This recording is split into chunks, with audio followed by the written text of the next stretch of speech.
Hey guys, we've been doing a lot of handicap recently, looking at various perspectives. And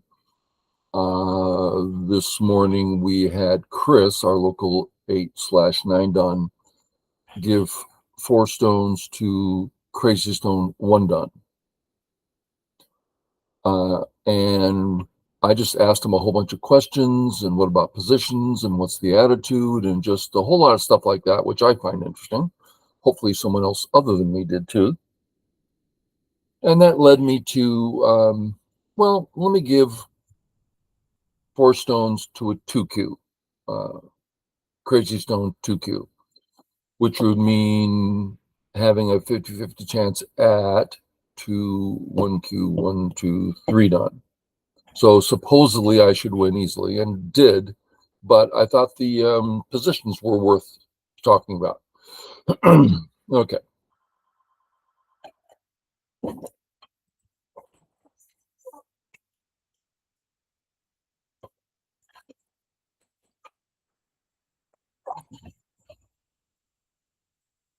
Are we still here? I think we are. There was a phone call which ended up not being a phone call. So I think I'm back without any interruptions. Okay. Chris and I talked about this attitude versus this attitude, and you'll see that in that recording. But I went this way, offering Black to do things. So let's look here. On the bottom, is White weak? No, not in the slightest. My A stone has 3 options for health. My B stone is out in the open. No one can hurt it. And if I chose to develop the bottom, I could do that. So I have no needs anywhere. Something Chris said, which I never thought to put it that way, but it's something I do consistently in handicap games, is I get a position around A, get a position around B, and then head into a corner. And he says he does that on purpose. And we talked about why in the other one. So that's why I went this way. Same sort of thing. Okay. We got our settling the groups. Now the left side's pretty big, so I do a shoulder hit. We can also play A. It's pretty logical. But I don't play A nowadays because if Black attacks me, there's still room to do my invasions. So I'm still not concerned. Anyway, so that's why I went this way. They're both fine, of course. But I guess the secondary reason is that I'm working with my A stone. And if I play B instead, I'm not working with any other stones. So it's kind of an additional plus there. Jump on out, get everything working. Standard stuff here. And there's some decisions to make now. For instance, I could say I want a wall here because the bottom's big. I could say I want a center position,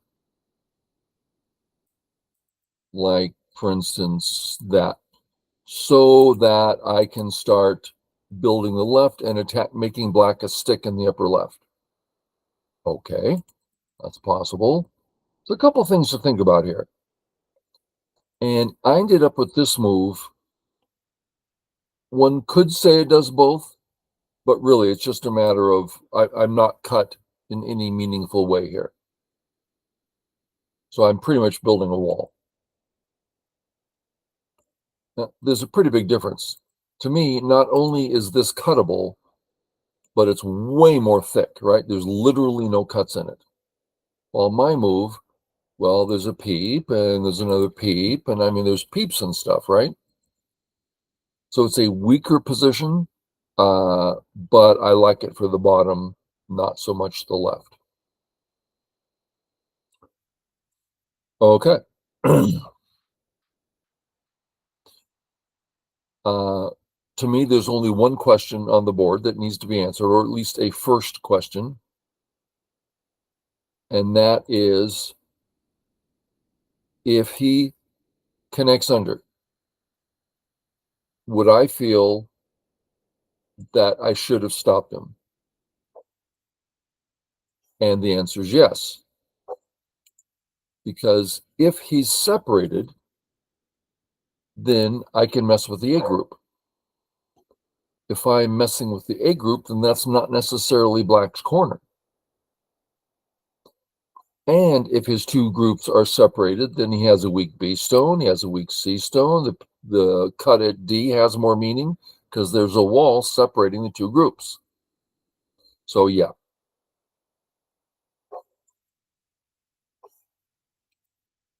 I thought of a few ways of handling this. For instance, this is thicker, but I don't like this move. This is really good for his corner. Really brings complete health. So I thought about playing here, but then, I mean, for instance, he still has this. There's not a lot I can do about that. Anyway, I came down thinking it was the most severe slashing through. There's an awful lot to read here, a lot of little details back and forth. And I thought, as far as I can tell, this looks pretty good. Okay. Well, now I come down looking good. No cut. Now there's a cut. Normally, there's a certain sort of thing, certain depth we look when we're giving 4 stones to a 10Q. Then we noticed quite recently in my YouTube stuff that when we give 4 stones to a 4Q, as we move up the ladder, there's more details. They become more important, really a lot harder. And now the details are like all important. So let's look at detail 1. He can cut me. Just outright, he cuts me and kills those stones. But all of a sudden, his whole corner is in jeopardy. Now, there's lots of ways of doing this, but this is one way that's valuable. So I don't feel a need to fix here. Now, I played this way right off because we know I've been interested in the bottom. Next, this move says, I dare you to cut me, because now I can just, start coming in and you may be literally dead now. So this is a real aggressive move on my part, daring him to cut. He plays this way. I go this way. Not only is it thick on the bottom, that is to say, I can just kill that. There's no funny business here at all. So it's very thick, and it leaves inside Aji. Now it's his move, and he can stop that, granted. He plays away, making that left side bigger. Okay. But actually, it doesn't concern me too much because he wasn't unhealthy over there. Once he got down to this spot on the left, I have no attack anymore. Now, maybe in the future that's going to change. But at the moment, he's strong on both sides. There's no attack. So for him to play this move, Well, it can't be for defense. So he just said area 1 was the biggest area on the board, which I do not believe. Granted, it's nice and big, but no, there's other things going on. Okay, this leads me to, oh, since he wants the area, I'm going to force him to take it. Ah, I didn't do what I thought I did. This is fine, right? I thought I had played here, which basically stops him from playing a good move in Sente. But I played away because if you look globally, area 1, the top looks good for him, the left of that looks good for him, the right of that looks good to him, underneath looks, that's one big black area. So perfectly reasonable to come in. And if he does play this move, I'll just give it to him, right? Because at this point, he's alive. So saving the stones is not too important. Okay, so I come in. Okay, what's important here? Seems to me area 1 is important. Now, as many of you know, I've spent some time this last couple years making a point of playing this way, giving him that area, and then trying to decide how to come in. The idea being that my A stones were well worth a whole move. His B stones have the appearance of being bigger than a whole move. Oh, he's getting everything. Is he? So I've been testing. Okay, make sure I know how to come in. When do I do it? You know, it's a lot of questions to answer. But I went this way because, well, center is bigger than corner. Okay. And then go for basic settling, settling, settling. Number of Giuseppes to look at here. Settle, settle. No choice. Okay. Many choices here. As always, we start with, am I okay? And I decided no, because this I'm calling Sente, because next he can play this, about to kill me, and I'm just dead here. Okay. Which means I need to play here, at which point he's got a net on me. So I need to do something to either help the right or break the net. So I went here, which does a real work here, right? Now I'm killing things. And when he plays here, I can play my bamboo and everything's fine. He does play there. I do play there.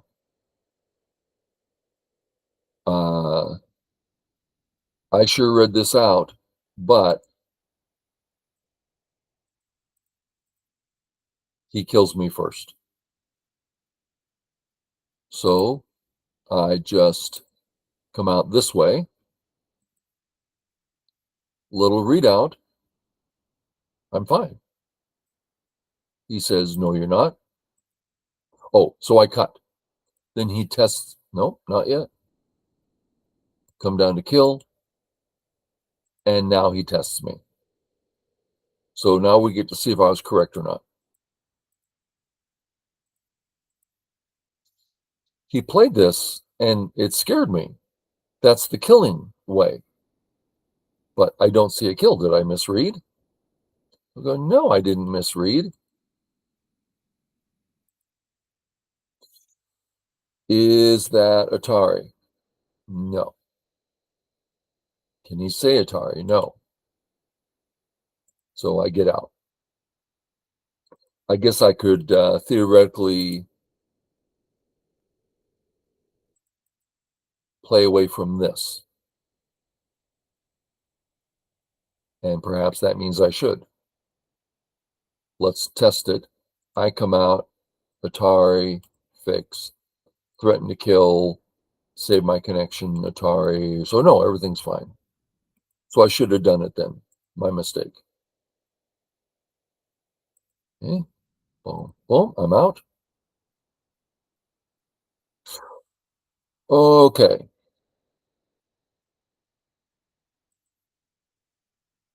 His corner's in danger. But as he surrounds, it's mandatory.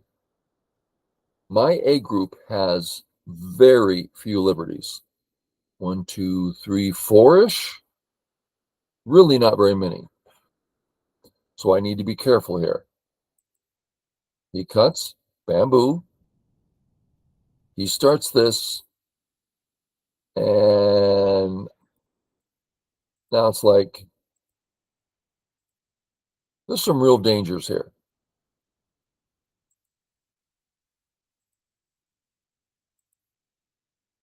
So this, my plan is to do a driving Tsuji. So he's absolutely dead. Or at least my plan is, I now know that I can get as many liberties as I want. So here, here. Okay, Sente, Sente, Sente. Okay, I keep wanting to play here. Tari. Okay. So on this board, my A is fine because B is either dead or my A group is out.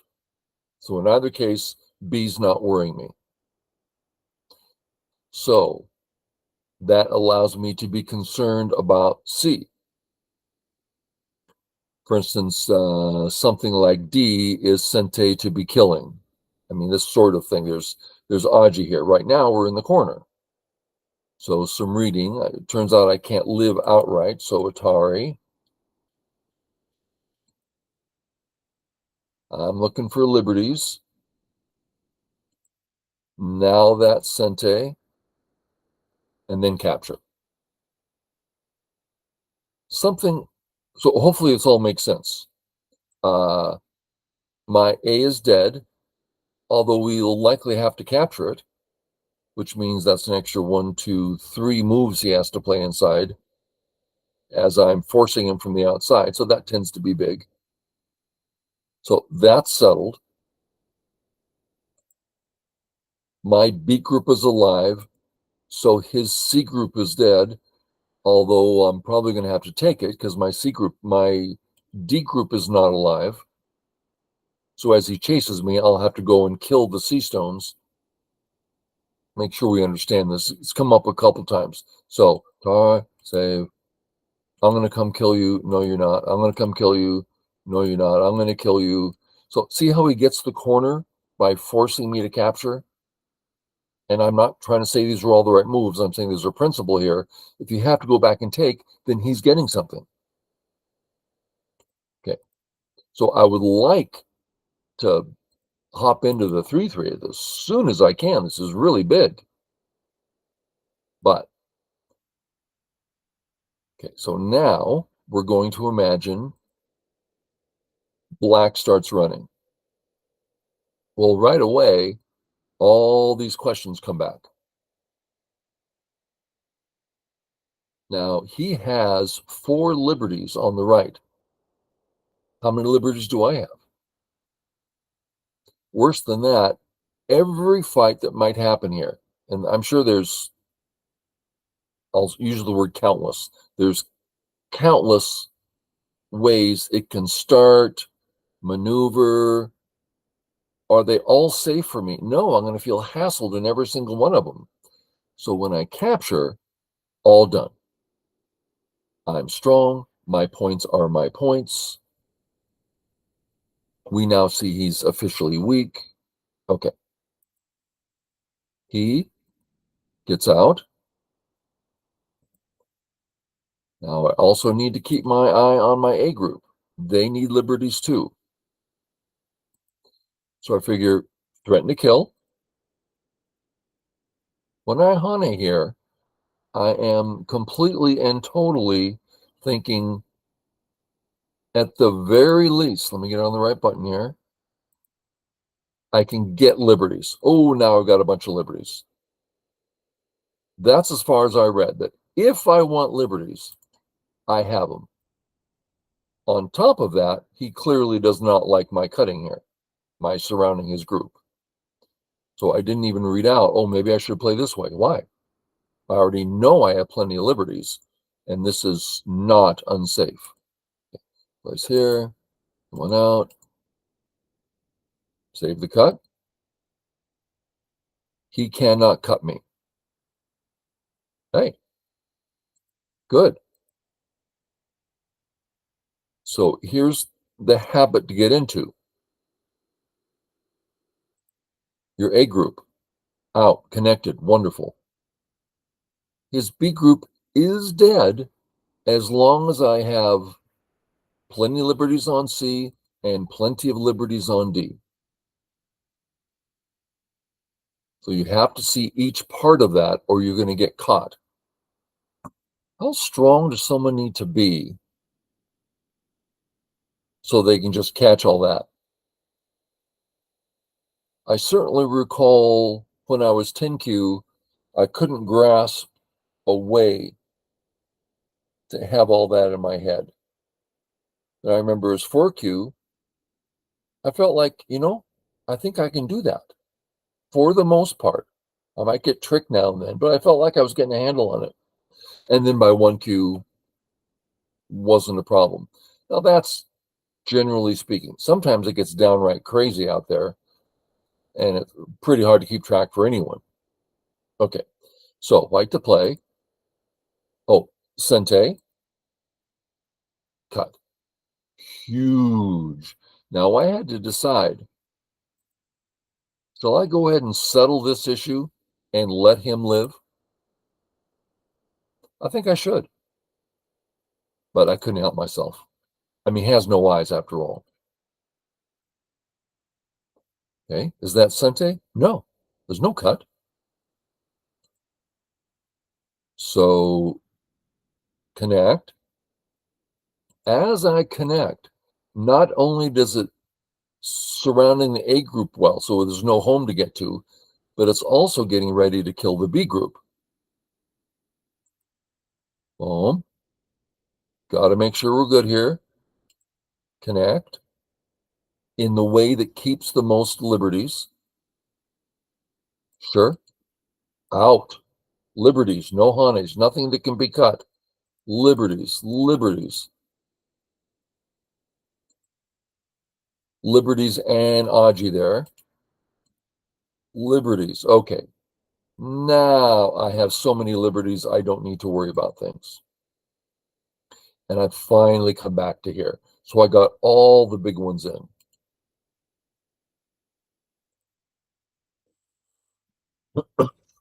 And this one I've been waiting for a long time. There's a threat to kill your corner. Hello, Tari. And now there's questions about life and death.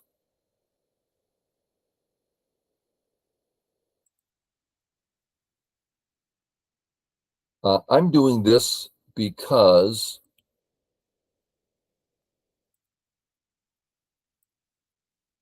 well, let's do it this way. Tari, right? There's all this Aji here. So I'm hunting Aji here to see what's going on.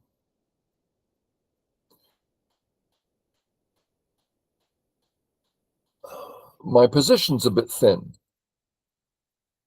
This finishes up my position. I don't need to kill. So I want to hassle him instead. So I tidy up my position. And now I'm reading not Sente. Oh, and he did play that. That's a 5 shape. So he's flirting with death here. Boom, boom. And now there's a ko involved. So a couple things going on here. For instance, if he takes, what do? Well, if I play here, he's connected under. Well, that's no good.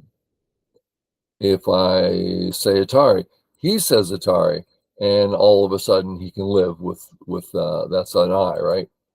So it'll have 2 eyes. So a lot of little details, but I can always just play here and everything's fine.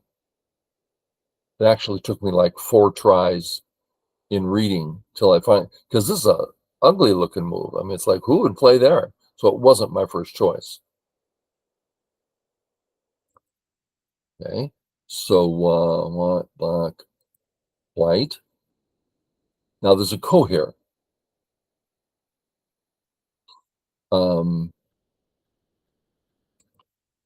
If he says Atari and I take the eyes away, if he captures, it's just 1 eye, he's dead. But if he throws in first, then says Atari, I can't save because he captures me.